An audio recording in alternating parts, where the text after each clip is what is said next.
Coconut Podcast, saison 4, avec votre animateur Alain Joe, propulsé par le groupe Quartier.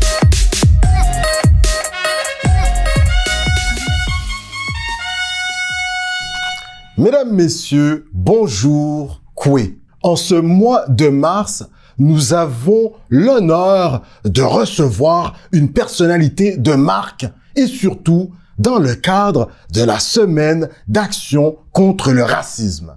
Alors, si vous ne la connaissiez pas encore, vous allez faire une découverte des plus incroyables. Dans un premier temps, on se doit de dire qu'il fait partie, oui, de cette vague de trentenaires qui ont accédé dans les différentes mairies du Québec le 7 novembre dernier, en 2021, bien sûr. Alors, aujourd'hui, nous nous devons de dire que cet homme politique incarne le renouveau, le changement dans la ville, qu'il est le premier magistrat.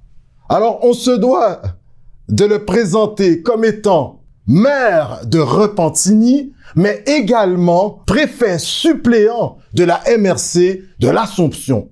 C'est avec honneur et respect que nous accueillons sans ne plus tarder Monsieur le maire Nicolas Dufour. Bonjour, Monsieur Joseph.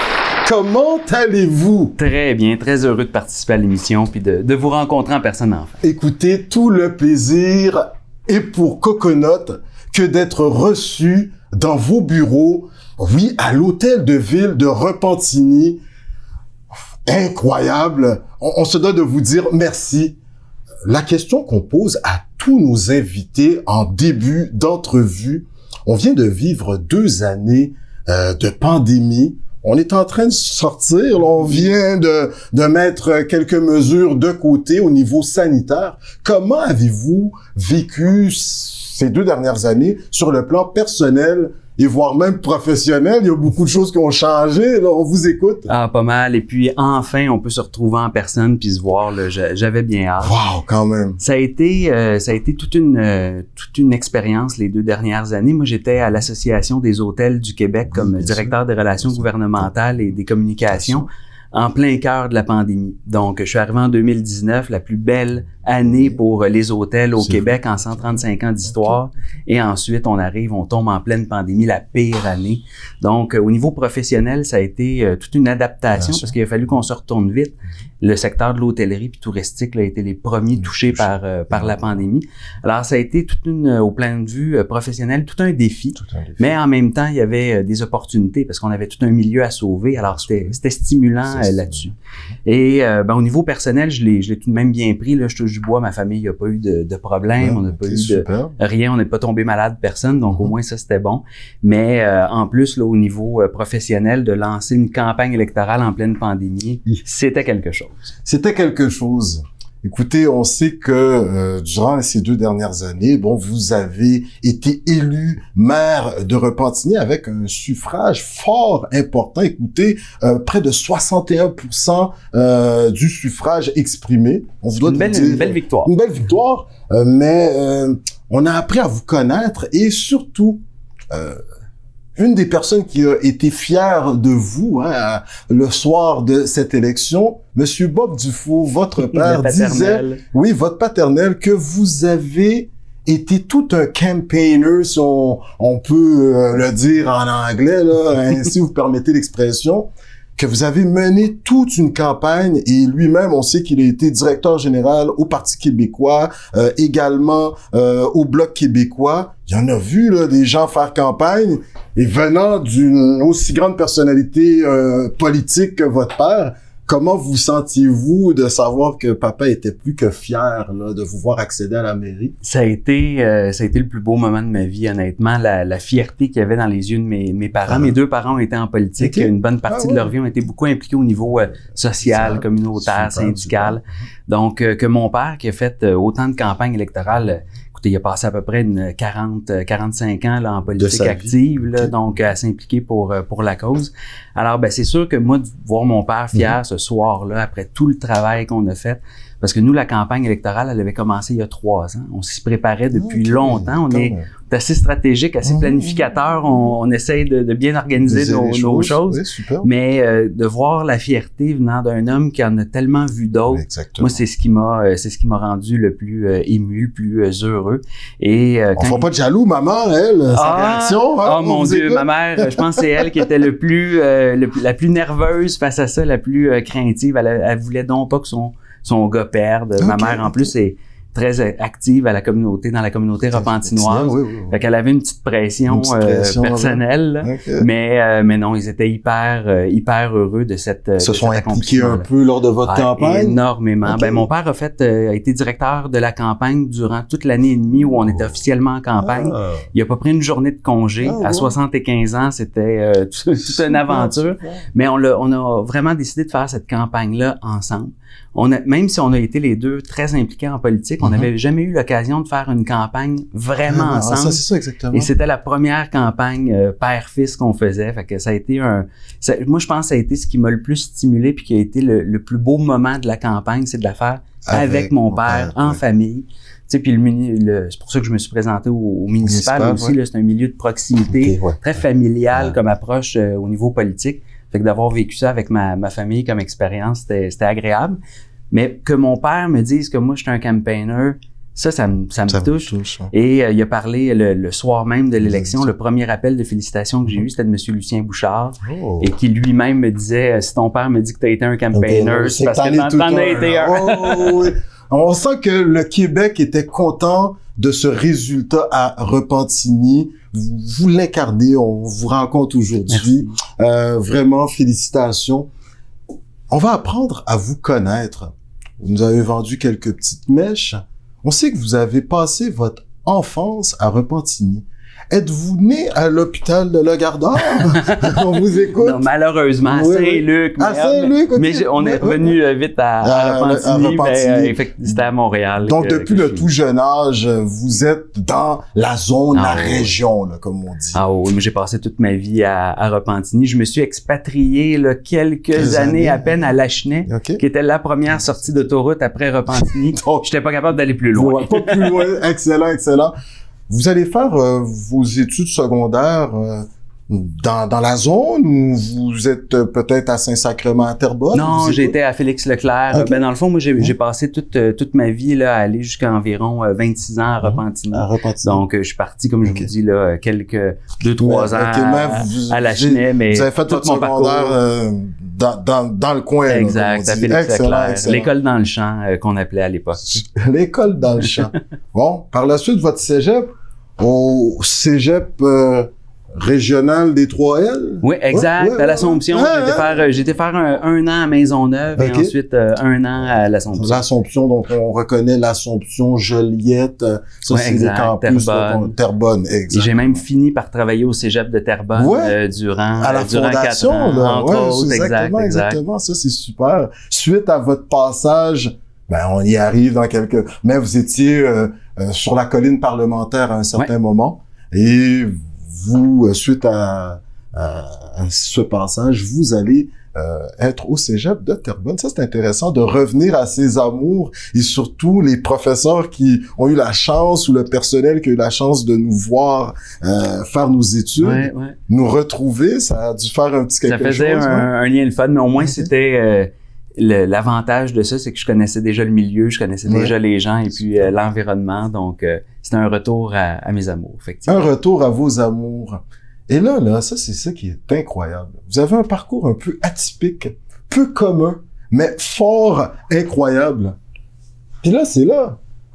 Vous finissez vos études secondaires et dès la fin de vos études secondaires, vous commencez à vous impliquer en politique avec papa, assurément, maman. Directement, on est au Parti québécois, au Bloc québécois. Oui, exact. Dans le fond, mes deux parents, ma mère travaillait pour Benoît Sauvageau, qui était notre député de Repentigny de 93 à 2006.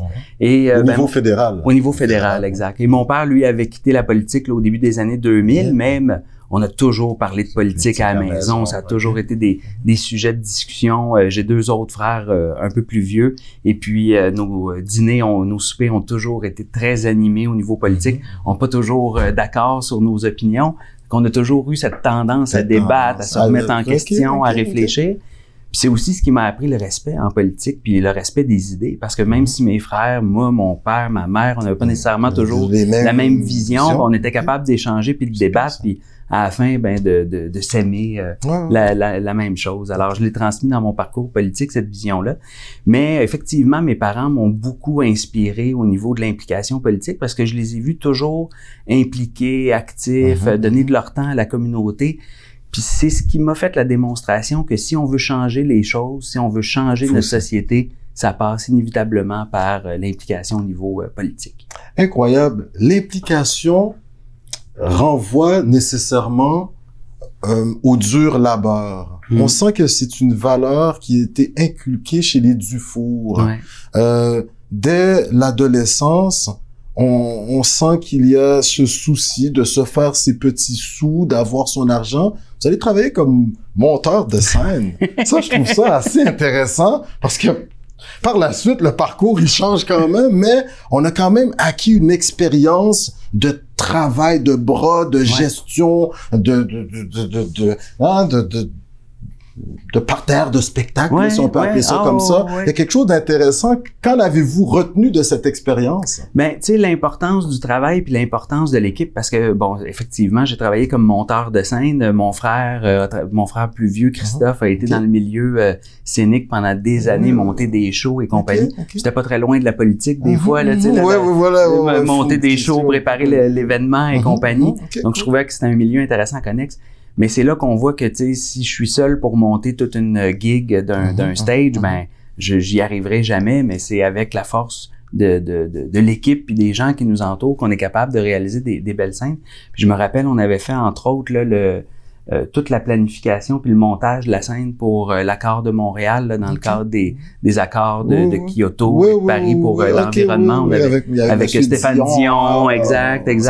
Alors, tu sais, de monter des événements aussi importants qui, après ça, a un impact dans la vie, parce que ça pareil, fait des transformations au niveau de l'environnement, on voyait l'importance de ce qu'on avait fait à notre échelle. On avait juste monté la scène, mais c'est ce qui a permis après ça de faire ces accords-là. Donc, il y a toujours une petite fierté qui vient avec ça. C'est intéressant parce que on faisait ces changements à notre échelle en tant que monteur de scène, mais on attirait l'œil.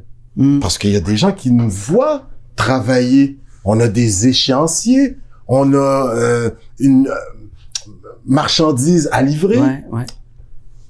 Peu de temps après, vous allez être courtisé par certains députés, vous allez très vite vous faire, dès 20 ans, une carrière dite comme attaché politique dans différents bureaux au niveau de la colline parlementaire à Québec, entre autres, à Ottawa même, voire.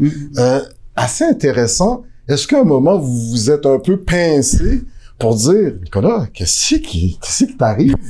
T'es-tu si bon que ça? Bon, ils viennent te repêcher, là, c'est comme le repêchage de la Ligue nationale, on vous écoute. Ah, mais mon Dieu, l'ego, j'en ai pas un énorme, alors moi, je voyais pas ça comme ça. Non, ça a été des opportunités qui se sont présentées tout au long de ma vie, où moi, j'ai jamais eu de plan de carrière, je me suis jamais dit, dans 2 ans, je vais être là, dans 4 ans, dans 10 ans. J'y allais vraiment go with the flow, si je peux me permettre l'anglicisme. Alors, je travaille comme monteur de scène, je finis mes études au cégep. Le Raymond Gravel, là, qui était notre député à Repentigny, m'approche, me propose un emploi. Moi, j'avais pas ça en tête. J'ai toujours eu de l'intérêt pour la politique. Je m'impliquais bénévolement parce que j'y croyais, puis je militais pour la cause et compagnie. De là à tomber du côté professionnel, c'était pas un plan, mais je me suis dit, je vais aller prendre de l'expérience, je vais voir. Moi, ce que j'ai toujours aimé, c'est le travail de terrain, le travail concret. Un peu comme à l'instar de ce que j'avais fait avec montage de scène, tu sais, de travailler sur le terrain, proche des gens. Et moi, ça m'a donné une opportunité incroyable de travailler pour des députés parce que ça m'a permis de bien connaître la région, de connaître le travail qu'il y a derrière. Tu sais, on voit souvent les politiciens à la télé, en entrevue, comme là, par exemple. Mais on voit pas tout le travail qu'ils font en arrière, toutes les longues heures qu'ils mettent, les fins de semaine, les activités avec les citoyens. Juste ça, là, tu sais, de partir de Repentigny, là, puis d'aller à Ottawa, c'est 2 heures. Je pense, quand j'étais sur la colline, là, mes collègues qui étaient de Vancouver, ils voyaient pas beaucoup leur famille durant la semaine. Alors, moi, ça m'a permis, ce passage-là, comme attaché politique, de connaître concrètement, là, c'est quoi la vie parlementaire, c'est quoi la vie politique, puis le travail qui se fait là. Mais tout en connaissant la vie parlementaire, la vie politique, est-ce qu'on s'attend à être courtisé par une formation politique pour avoir à se présenter très peu de temps après comme candidat à une élection fédérale? Là, on est en 2007-2008. Exact. Et là, vous allez remporter, non mais ça c'est incroyable, l'élection, vous allez devenir député de Repentigny au niveau fédéral. Une petite question pour vous. Avez-vous connu l'édifice de la Confédération? Oui, très bien, très bien. Moi, je suis arrivé en 2011. Juste après. Non, je l'ai connu. Ça également, est-ce qu'on se pince lorsque, à cette époque, est-ce que c'est Monsieur Bouchard, C'était Monsieur Duceppe, exact. Qui vient nous voir, puis là, il dit, Monsieur Dufault, votre implication, là, ou les gens, l'association de comté également. Hey, Nicolas, tu devrais te présenter, on trouve que t'es pas mal, t'es bon sur le terrain, là, on aime comment tu travailles, ou un député. Lorsqu'on vous approche, comment ça s'est fait et votre réaction? Je m'attendais jamais à ça. Jamais en 100 ans. Moi, à vrai dire, à 21 ans, je m'en allais rentrer à l'Université de Montréal en sciences politiques. OK. Donc, je me suis dit, tu sais, j'ai développé un intérêt, peut-être aller étudier là-dedans, voir qu'est-ce qui se passe. Je m'en allais commencer en septembre mes cours. Et en août, au mois de mi-août à peu près, Raymond Gravel, qui était le curé député, se fait appeler par le Vatican, puis le Vatican, il donne un choix. Ou tu restes curé, puis t'es plus député, ou tu restes député, puis t'es plus curé. Donc, il y avait un choix à faire. Et lui, c'est sûr et certain que sa vocation, c'était l'Église. Alors, très bon communicateur aussi. Exceptionnel. Un humain là, qui avait une empathie, puis une dévotion vers l'autre, là, c'était exceptionnel. Puis ça a été, j'ai eu la chance de l'avoir comme mentor. Ça a teinté mon jugement puis ma vision. Mais Raymond me rencontre lors d'un dîner, puis il m'explique ça. Donc, il me dit, moi, le Vatican me donne un choix. Là, je prends ma décision. Moi, je retourne à la prêtrise. Mais là, je veux qu'on trouve un candidat, puis j'ai peut-être une idée. Là, moi, je commence à penser. Ça a des noms. On a-tu pensé à un tel? Il dit, non. Il dit, j'ai pensé à toi. Ben là, Raymond, je rentre à l'école, là, puis moi, c'était pas ça pantoute mon... Mais il dit, non. Il dit, moi, je te le dis, là, je te vois faire ça, je te vois aller, t'es jeune, t'es fougueux, t'as le goût de changer les choses.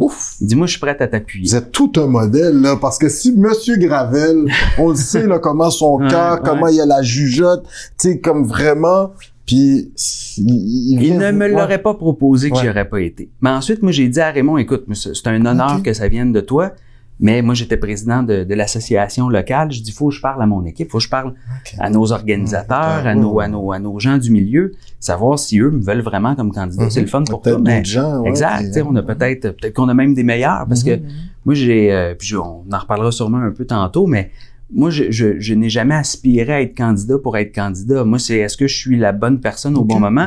Puis j'ai déjà quelques reprises dans ma vie, je me suis tassé comme candidat pour laisser quelqu'un d'autre parce que, à mon sens, c'était la meilleure personne pour aller nous représenter. Fait que, tu sais, moi, c'était pas mon objectif. Mais là, il me propose ça. Je vais aller parler à ma gang. Je parle à mes organisateurs, à l'exécutif du parti, puis ils me disent, non, très bonne idée, puis on t'appuie. Ah ben là, je viens de m'attacher. Moi, si je l'aurais demandé, puis ils me disent, go. Est-ce qu'on passe un appel à Monsieur Bob Dufault? Qu'est-ce que t'en penses? Mon père était contre. On a été manger ensemble, puis je me rappelle très bien un resto à côté de chez lui, puis là, je le rencontre tout nerveux du haut de mes 21 ans pour dire, puis là, je rencontrais pas Bob le père, je rencontrais Bob l'organisateur. Et là, je dis, pas, je veux me présenter, on me propose d'être candidat, qu'est-ce que t'en penses? Il m'a dit, no way. Il dit, présente-toi pas, c'est la pire affaire à faire. Premièrement, lui, il l'avait déjà fait, puis il avait perdu. Ouais. Et ensuite, il me dit, ben écoute, moi là, je veux absolument que tu finisses tes études. Fait que tu te présentes pas, puis tu finis tes études. Quand tu auras un background, là, tu pourras te présenter. Ben, j'ai dit, moi, je vais faire les deux en même temps. Je vais me présenter comme candidat, je vais me faire élire, puis après ça, je vais aller en même temps à l'université. Il m'a fait signer un papier pour être sûr qu'on s'entende. Mais c'est du faux. Alors, c'est du vrai, c'est du sérieux, là. Mais au moins, mon père, c'est sérieux. Mais tu sais, ça, c'est dans la famille, on a ce défaut-là, c'est la franchise et l'honnêteté. Alors, mon père a été assez honnête pour me dire qu'il pensait pas que c'était une bonne idée, mais moi, j'étais assez honnête pour lui dire que je l'écoutais pas. Parce que maman, derrière, tu sais, toujours un peu va couvrir son fiston. Parce que maman a dit, si ton cœur te le dit, vas-y, Nicolas. Est-ce qu'il y a eu quelque chose comme ça? Mais en plus, ça a été la difficulté parce que moi, ma mère travaillait pour le bureau de député, puis un député peut pas engager un membre de sa famille. Donc, en devenant député, automatiquement, ma mère devait quitter sa propre job. Ça a été un peu touché. Exact. Mais elle a été prête à faire le sacrifice. Elle a dit, je suis prête à quitter mon emploi si en contrepartie, ça fait que tu peux être notre candidat puis notre député. Écoute, en 2008, tu deviens député de Repentigny. Tu es le plus jeune député à la Chambre des communes. Je pense dans l'histoire, là. Oui, il y a eu dans une élection partielle un élu qui avait quelques semaines de moins que moi, mais dans une générale, c'était le plus jeune. Ouais. T'as marqué l'histoire de la politique canadienne, mais ce qui est intéressant, c'est que tu vas vraiment marquer le cœur des gens de la circonscription de Repentigny. J'aimerais t'entendre là-dessus parce que tu vas marquer leur cœur par ton dévouement, mais tu vas quand même respecter ton accord avec papa. Tu pourras pas être à l'Université de Montréal, mais tu vas t'inscrire à l'Université d'Ottawa et tu vas faire ce baccalauréat en administration publique. Imagine-toi donc, tu vas être député pendant 2 ans et demi, là, à peu près, et quelques mois. Et pendant ce moment, tu es, mais vraiment, d'une force de caractère qui te permet de cumuler les deux, de jongler avec ça, tout en faisant un travail incroyable comme député. On aimerait t'entendre parce que si tu n'es pas réélu, c'est parce qu'il y a eu une vague orange là qu'on a connue à travers le pays, qui a même emporté des députés qui faisaient un travail magnifique. Gilles Duceppe au premier chef. Oui. Donc, avec la vague de Monsieur Layton, comment as-tu fait pour conjuguer? Est-ce que tu avais tu voyais papa le soir, là? Mon fils, tu te dois de terminer tes études, n'oublie pas notre accord. Oh oui, ça c'était clair. Non, ça, il était toujours dans mes pensées par rapport à ça. C'est effectivement comme ça que je me l'imaginais qu'il me le disait. Mais ça m'a pas laissé beaucoup d'heures de sommeil, puis ça m'a pas donné une grosse vie sociale. Mes amis ont été très compréhensifs. Mais je voulais faire mes études, je voulais terminer parce que je savais en me présentant en politique que on peut toujours perdre à un moment donné. C'est ça le jeu démocratique. Quand on se présente, il y a un gagnant et il y a des perdants. Puis il faut l'accepter. Donc, moi, je me suis toujours dit, je prends la chance de me présenter, mais il n'y a jamais rien d'acquis. Puis même, je me rappelle en 2011, là, quand il y a eu la vague du NPD, le premier titre qu'il y avait dans le journal local, c'est Nicolas Dufour ne prend rien pour acquis. Et pourtant, on était en avance dans les sondages, mais je sais très bien qu'une élection reste une élection, ça change. Ça a été tout un maillage puis une gestion d'agenda de réussir à faire les deux. Moi, des fois, là, on finissait des votes au Parlement à 7 heures, puis à 7 heures, je devais être en cours à l'université. Dieu merci, c'était pas très loin, fait que j'y allais. J'étais pas mal moins dans les réceptions puis les événements mondains, mais au moins, je me formais. Les petits canapés, exact. C'est pas trop mon style. Mais j'avais ce besoin-là d'apprendre, d'étudier. Puis ça m'a mené à suivre le parcours académique après. Là, j'ai entamé une maîtrise en gestion municipale. Mais pour moi, les études, là, ça a toujours été important puis fondamental parce que c'est ce qui nous permet de nous libérer notre pensée puis de réfléchir autrement, de voir le monde autrement. Fait que ça a toujours été important. Fait que je voyais pas tellement ça comme une contrainte. Là, au contraire, c'était un bonheur d'être sur les bancs estudiantins. Puis je ferai pas de cachette, je m'en ennuie encore des fois un peu depuis être à l'école. Écoute, nous autres, on est encore à l'école, on enseigne, on suit des cours. Écoute, tu termines cette maîtrise, Tu vas aller travailler à la fondation du Cégep régional des 3L de Terrebonne, entre autres. Et par la suite, tu vas même, mais ça c'est incroyable, être directeur de cabinet du maire de Terrebonne pendant 2 ans. Là, tout ton bagage, on sent que tu te rapproches de la mairie. Tout ton bagage te permet de travailler auprès de la population, de comprendre les enjeux au niveau municipal davantage, puisque tu étais au fédéral, tu étais au niveau des forces armées, des frontières, revenus, Canada, les impôts, c'était d'autres dossiers.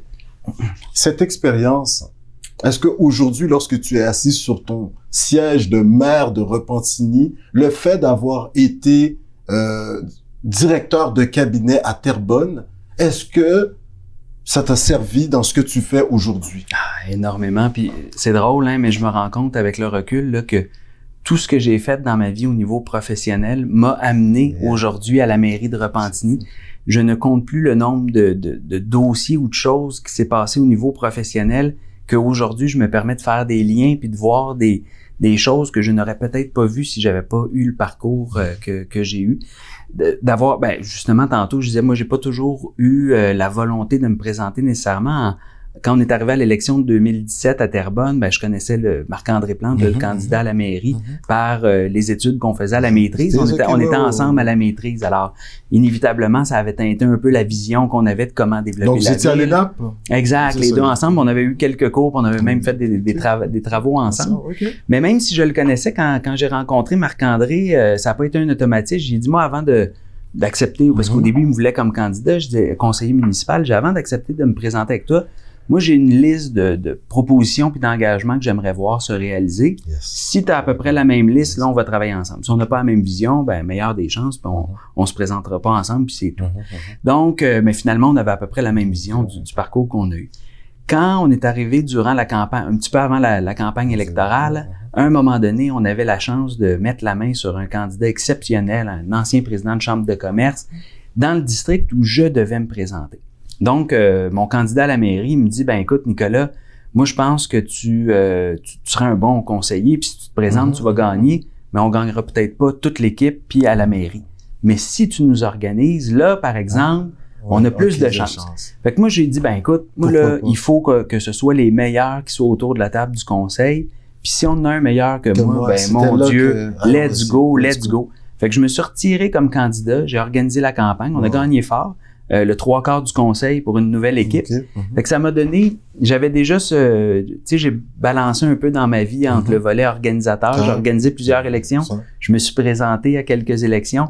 Il y a du Bob Dufault un peu, la pomme est tombée pas très loin de l'arbre. Excellent. Et là, vous allez être de cette élection le soir du 7 novembre. Vous marquez l'histoire un peu aussi à Repentigny. Vos 12 candidats dans les 12 districts vont être élus sous la bannière d'Avenir Repentigny. En introduction, on disait vous étiez ce candidat du renouveau. On a même vu pour certains là, qui habitent certaines contrées de Montréal, on a eu des gens issus de la communauté noire qui ont été élus, district 7. Exact. Jubal-Simon. Jubal-Simon, là, sur les abords de la rivière Assomption. Pas plus qu'un coconut, connaissez votre sujet. Joubert-Simon, issu de la communauté haïtienne, vous avez monté une équipe où on retrouve des gens avec de l'expérience, on retrouve des gens issus de différents milieux, du milieu des banques, entre autres, des affaires, mais également plusieurs gens issus de la gente féminine. Vous nous avez composé toute une équipe, surtout, ils ont tous gagné. Votre réaction aujourd'hui, vous aviez et vous avez toujours un programme ambitieux. On va vous demander votre réaction et par la suite, est-ce que vous sentez que vous avez vraiment l'équipe pour passer au travers de vos promesses électorale, votre programme. Alors, on parle d'urbanisme, de sécurité publique, de relance économique. On va en parler. Vivre ensemble. Vivre ensemble. Beaucoup de la sécurité publique, c'était un peu ce volet qu'on allait aborder.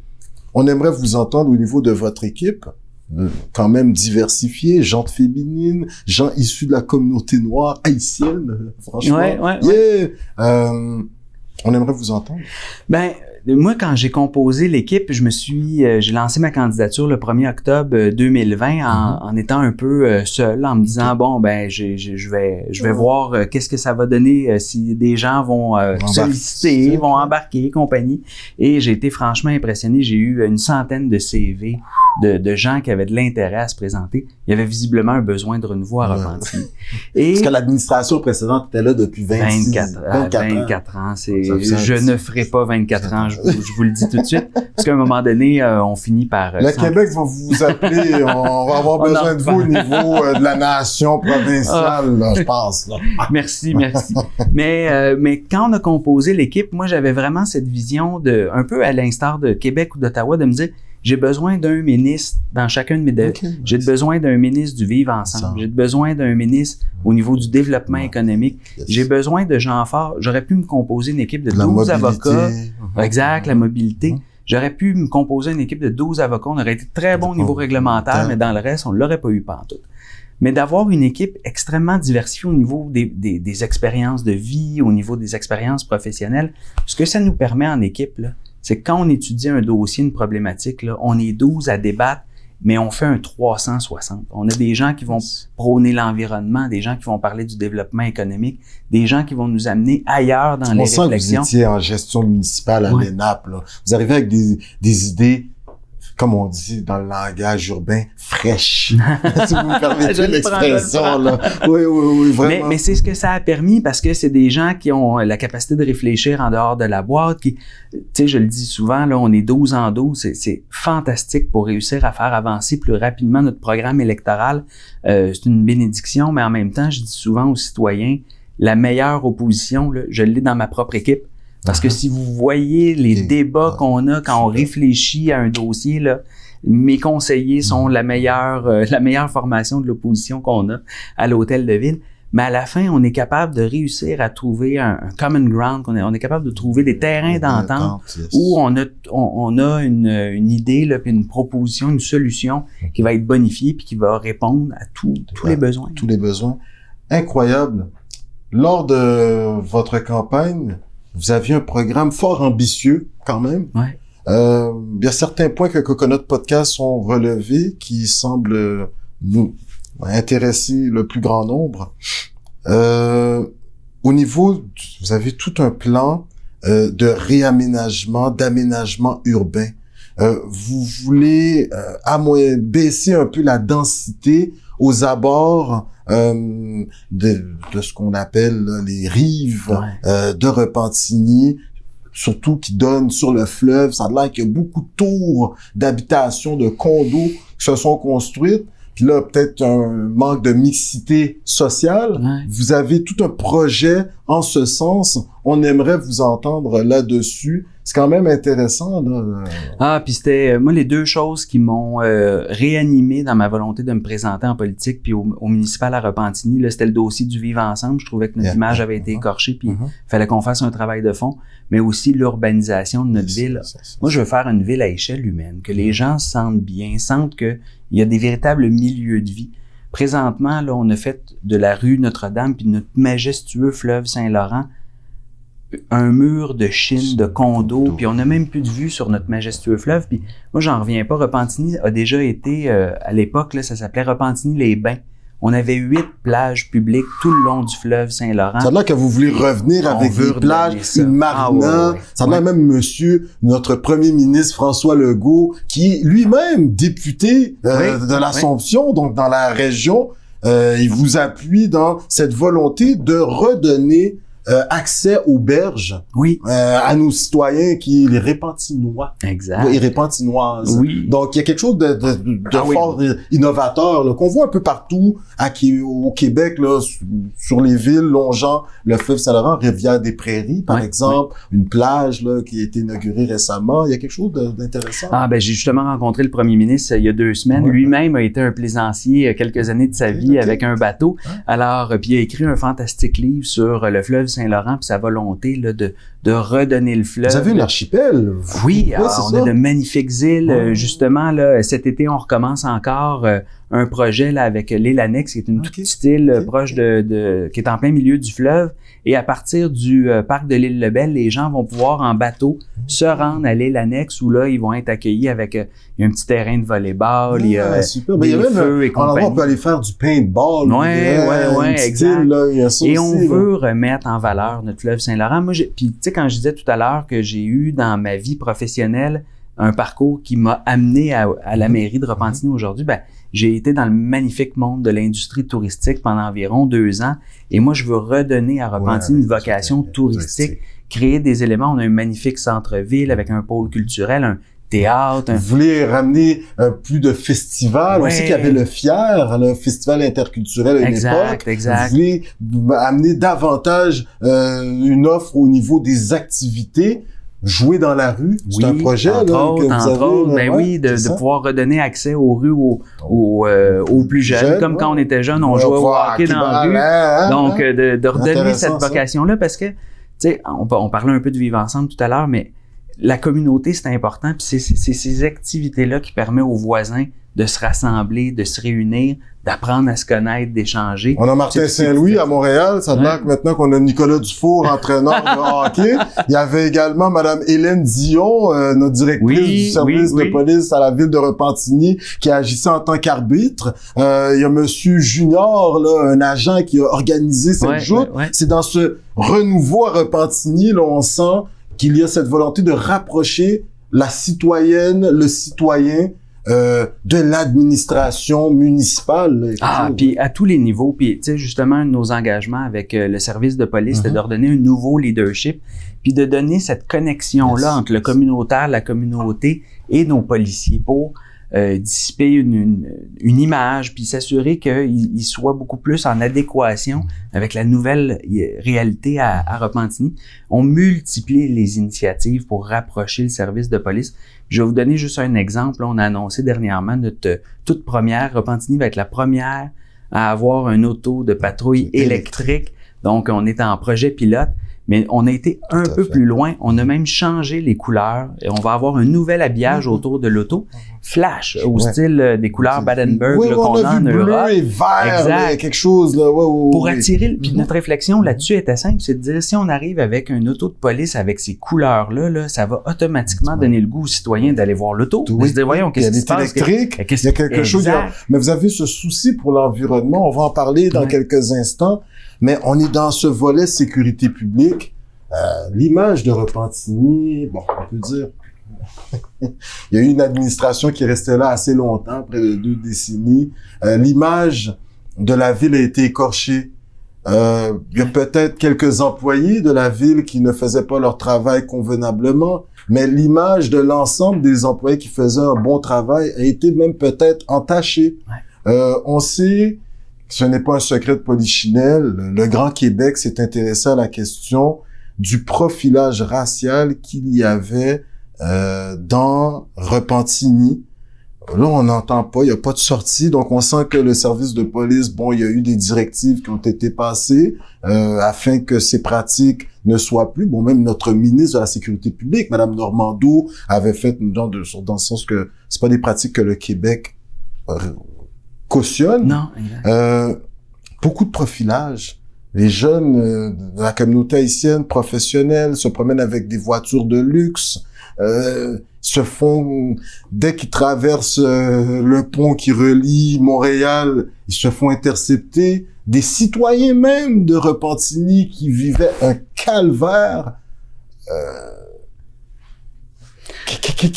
Quelles sont les différentes propositions d'Avenir Québec? On sait que vous en avez fait, on va vous laisser les dire quand même, afin de résorber cette situation, afin, comme vous dites, d'amener un vivre ensemble comme on le connaît et comme on le veut au Québec. On vous entend. Ah ouais, puis moi, ça m'a fait beaucoup de peine, puis ça m'a touché tout au long. Je vous le disais tout à l'heure, là, tu sais, c'est vraiment le dossier du vivre ensemble, puis de l'aménagement. On a eu des jeunes de la qui sont ville. morts aussi, là.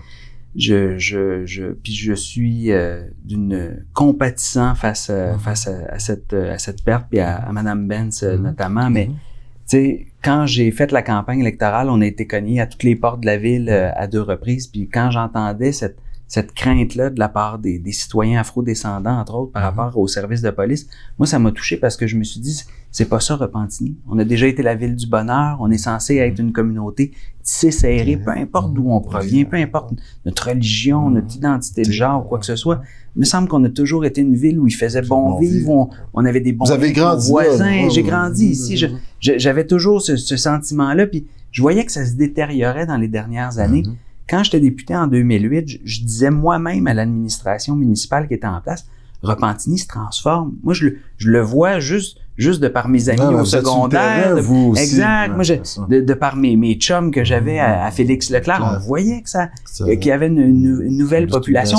Moi, j'en étais fier. C'était une fierté de dire Repentigny se transforme, Repentigny se diversifie, Repentigny va chercher des forces partout pour justement développer son économie, sa culture et compagnie.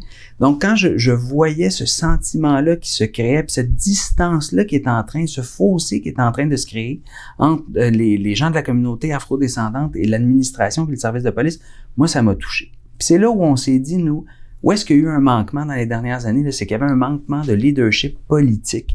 Parce qu'il y avait des actions qui se faisaient au sein de l'administration, il y avait des actions qui se faisaient au sein du service de police, même un peu avant notre arrivée, pour essayer de corriger la situation. Depuis 2019. Exact. Puis Mme Dion le dit elle-même, peut-être qu'il y avait des billets, peut-être qu'il y a eu un manque de formation au niveau de la police, peut-être que dans nos propres pratiques, il y a des choses qui sont à changer puis qui sont à revoir.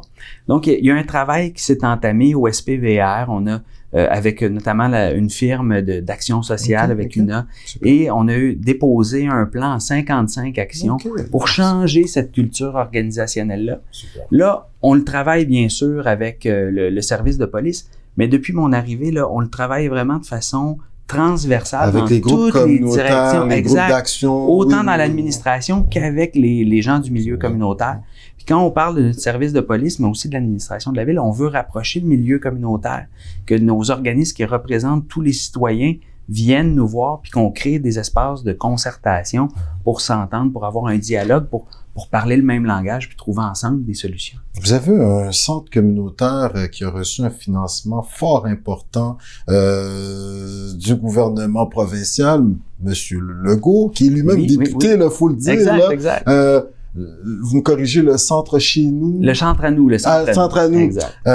Ça également, ça a l'air que ça va être un pôle communautaire fort important. Les CIUS vont y être, les organismes communautaires, les organismes à vocation sociale. Est-ce que là également on pourrait retrouver un élément de réponse puisque tous les acteurs vont être au même endroit?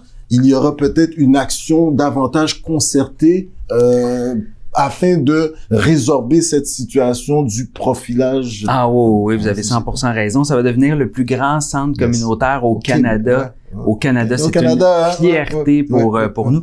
C'est là où on a cette vision puis cette stratégie-là de s'assurer qu'il y ait un maillage entre nos organismes communautaires. C'est la meilleure façon de répondre aux problématiques que notre communauté vit. On a un tissu social puis communautaire très fort à Repentigny. Ça a toujours été une communauté tissée serrée avec une forte appartenance à nos organismes communautaires. Et là, de réussir à mettre plusieurs de nos partenaires au sein de la même bâtisse, ça va faciliter les maillages parce que on a un service d'action bénévole. Écoutez, je pense qu'on va avoir à terme là, pas loin de 35 organismes communautaires qui vont avoir leur siège social. Ça va des Amis de la déficience intellectuelle jusqu'à l'Association des sourds et donc il y a des malentendants. Donc, tout le monde va être en mesure de travailler ensemble pour trouver des solutions aux problématiques.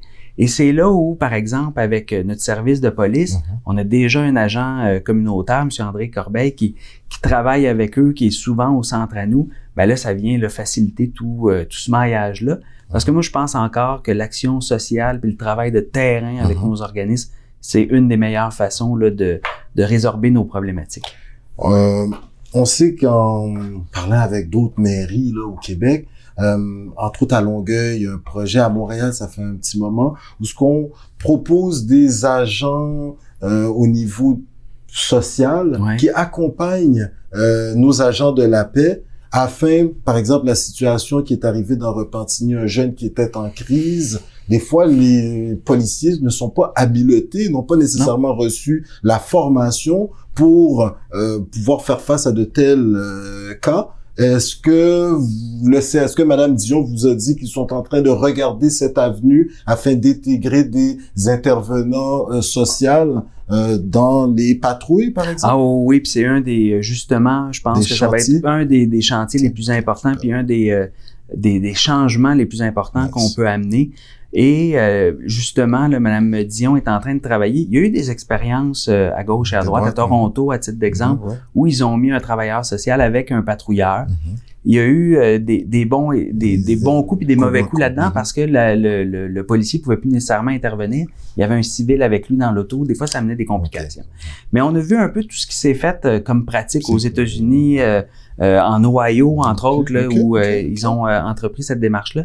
Et Mme Dion est arrivée avec une proposition que la SQ aussi commence à travailler pour avoir une unité, puis là, on va être une des premières villes à le faire, une unité d'intervention sociale, où on va avoir des gens qui vont être des travailleurs sociaux, des équipes de travailleurs sociaux, qui vont être les premiers répondants. Parce qu'on le voit, là, le service de police, en Amérique du Nord, le travail policier se transforme, doit se transformer, doit changer. On arrive à une croisée des chemins par rapport au travail et à la fonction de policier. Et je pense que d'avoir une équipe là, qui est dédiée pour du travail social, pour faire la première intervention, c'est peut-être pas la seule solution. C'est tout un coffre à outils. On bâtit pas une maison juste avec un marteau. C'est un coffre à outils qu'on a besoin. Mais je pense que là, on a déjà un début parce que le nombre d'appels que nos policiers reçoivent au 911, c'est beaucoup des appels en santé mentale. Le type, la nature des appels au service de police change. Et c'est là où nous, on a à s'adapter puis à changer nos pratiques. Puis je pense qu'on est en train de mettre. On a peut-être eu une mauvaise image dans les dernières années, mais là, je pense qu'on est en train de mettre le pied sur l'accélérateur pour devenir une ville là, d'innovation sociale, une ville qui va être avant-gardiste dans ses pratiques. On ne veut pas être le dernier de classe, mais on veut s'assurer de devenir une ville innovante, une ville où il fait bon vivre, puis une ville où le service de police est en adéquation avec les besoins de la communauté. Qui dit besoin, dit nécessité de rentrer de l'argent. Alors, on pense au volet économique. Écoutez, vous, d'entrée de jeu, vous aviez promis aux Repentinois et Repentinoises qu'ils auraient un gel de taxes en 2022 parce que le rôle d'évaluation foncier, n'est-ce pas? Il a explosé. Ça a l'air que la valeur des maisons à Repentigny, elle a fortement augmenté, je vais le dire comme ça. Elle a pris de la valeur. Et là, maintenant, vous avez différents pôles que vous voulez travailler afin qu'on puisse rentrer de l'argent dans les coffres de Repentigny. Coconut Podcast s'intéresse à votre quartier industriel. Ça a l'air que il y a pas beaucoup d'espace à Repentigny, malgré, je pense, dans le district 12, il y a quand même pas mal de place, je pense, vers le Gardeur. Mais c'est des terres agricoles. Mais c'est ça, voilà. Mais Repentigny est développé à 100%. Puis ça, c'est un des défis qu'on a, parce qu'on est une des premières villes dans la CMM, là, dans la communauté métropolitaine de Montréal. On est si c'est pas la première, on est la première ville à être développée à 100%. Ça nous amène tout un défi parce que notre seule capacité, c'est de requalifier des secteurs. On veut pas nécessairement rentrer dans les terres agricoles puis des zones. Alors là, on a, nous, un vieux parc industriel qui date des années 80 où le type d'entreprise qu'on a actuellement est peut-être pas adapté. Et on veut le rénover puis le densifier de façon intelligente pour amener amener des nouveaux emplois à haute valeur ajoutée. Parce qu'un des problèmes qu'on a aussi, c'est la mobilité à Repentigny. Tout le monde est coincé sur la 40 le matin et le soir. En travaillant ici, puis en créant un véritable pôle d'emploi ici, ben au moins, ça va faire des gens qui vont travailler, vivre à Repentigny, plutôt qu'aller s'engorger sur la 40. Mais le développement économique va être important, ça va être un gros dossier. On a la chance d'avoir un premier ministre dans notre ville qui est un premier ministre de développement économique. Qui est à l'écoute, là. Oui. Ouais. Alors là, il y a un maire qui est à développement économique, donc les deux ensemble, ça devrait faire bouger les choses. Amener du monde, on termine dans quelques instants, mais pour amener du monde, ça a l'air qu'il y a un problème majeur, et là, on s'adresse à monsieur le préfet suppléant, hein, n'est-ce pas, de la MRC, Municipalité Régionale de Comté de l'Assomption. Donc là, vous avez d'autres localités là qui se greffent à la MRC, bien sûr. La 640, on va utiliser l'anglicisme, est jamais. Pas à peu près. La 40 est jamais. Aux heures de pointe, là, c'est quelque chose. On essaie de faire preuve d'ingéniosité avec Waze, mais bon, on se il y a des limites pareilles. Intelligence artificielle ou pas, on se pointe tout à la même place. Vous avez également fait beaucoup de représentations. Le premier ministre est à l'écoute. Le ministère des Transports est à l'écoute énormément. Mais vous avez ce projet également du REM de l'Est. Vous avez fait les représentations qu'il se fallait, là, oui. Mm-hmm. Et vous avez l'Agence régionale métropolitaine de transport, la RMT, qui a fait un rapport et là, qui ont un peu tué le rêve des gens de l'Est, surtout de Repentigny, disant que en faisant cette offre de transport, eh bien, on allait tout simplement enlever du monde ou affaiblir la ligne de transport avec le train là, train de banlieue de Mascouche. Donc ouais, c'est ça. Donc vous, quand vous avez vu ces nouvelles de l'Agence régionale métropolitaine de transport, est-ce que ça vous a un peu déplu? Étiez-vous un peu déçu? Quelle est la réaction de la préfecture de la MRC de l'Assomption à cet égard? Parce que on aurait besoin là du REM ici à Repentigny. Votre réaction, monsieur le préfet? Ben, premièrement, moi, je veux m'excuser aux citoyens puis compatir avec eux parce qu'ils sont pris dans le trafic à tous les jours. Puis ça nous affecte tous. Puis là, il est temps qu'on se mobilise dans le nord-est de la couronne nord de Montréal, là, Repentigny, Terrebonne, Mascouche, l'Assomption. Il est temps qu'on se mobilise puis qu'on réclame des investissements en transport en commun parce qu'on a été les grands oubliés de la mobilité dans les dernières décennies.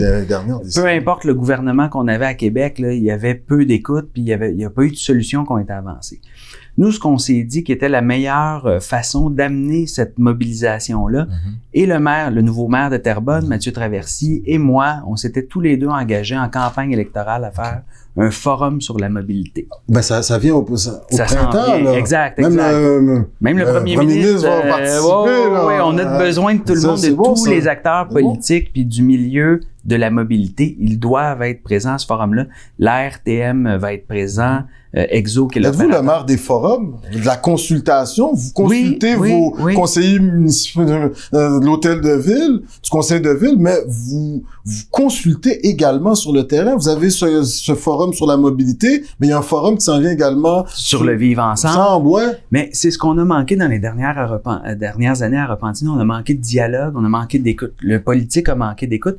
Puis moi, c'est ce que je voulais recréer. Moi, je me dis toujours que la meilleure façon qu'on trouve des solutions, c'est en rassemblant, c'est en se mettant ensemble, en cherchant tout un chacun quelle peut être la solution, puis en débattant, en réfléchissant.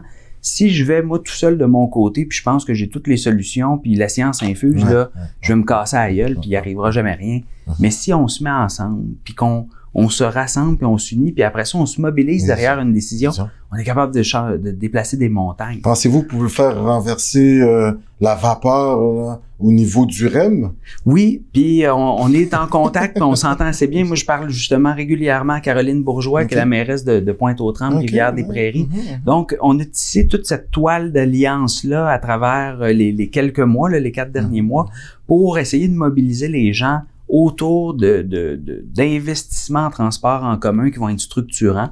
Moi, je pense que le REM C'est la caisse de dépôt, ça. Exact. Moi, je pense que la REM peut devenir cet élément-là de transport en commun structurant qui va nous aider tous. Maintenant, bon, il y a des voies de passage, si je peux me permettre l'expression, à trouver. Et je pense que le forum va devenir ce moment fédérateur-là où on va tous s'entendre. On va faire quelques propositions, là, ça s'en vient, là, les propositions concrètes, les demandes concrètes qu'on va faire au gouvernement dans le cadre du forum. Mais déjà, là, je pense que tous vont y trouver leur compte. Autant le gouvernement du Québec que Montréal, que Repentigny et ses citoyens qui, eux, ont trop attendu depuis des années là, pour que ça bouge en transport en commun.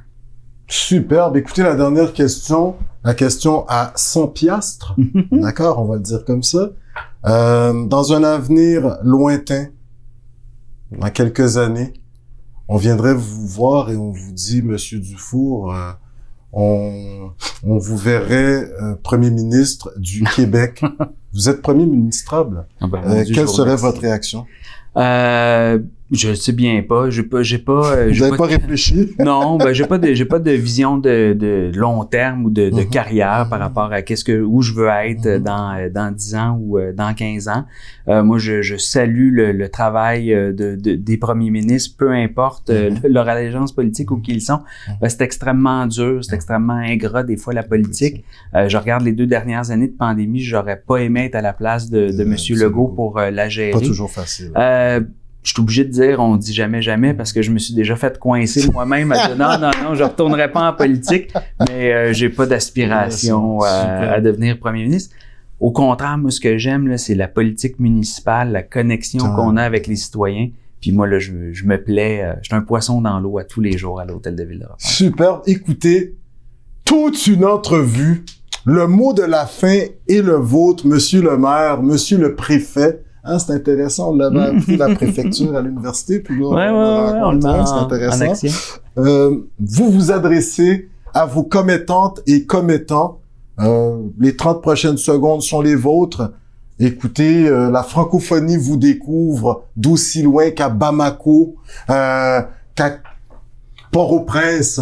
Même il y en a qui sont à New York, qui nous écoutent en français. Oui, ils découvrent le maire de Repentigny. C'est génial. Alors, les 30 prochaines secondes sont à vous. Ce que vous comptez faire cet été, un peu nous vendre la région, parce que Coconut Podcast, on a parlé avec votre équipe. Peut-être on va repasser durant l'été pour montrer le fleuve Saint-Laurent, mais avec la perspective repentinoise. Puis voir les actions puis les projets qu'on va mener. Moi, ce que j'ai envie de dire aux citoyens puis aux gens de partout à travers le monde, c'est de venir découvrir Repentigny. On est en pleine transformation. Depuis 4 mois, on s'est activement impliqué dans les dossiers pour avoir une ville qui va devenir touristique, qui va devenir intéressante. On a des magnifiques pôles au niveau de l'emploi, au niveau culturel. On a toute une zone qui se développe au niveau économique avec la zone AgTech. On est en train d'investir avec des entreprises là, qui sont dans le bioalimentaire, dans la nouvelle agriculture, les nouvelles façons de faire de l'agriculture.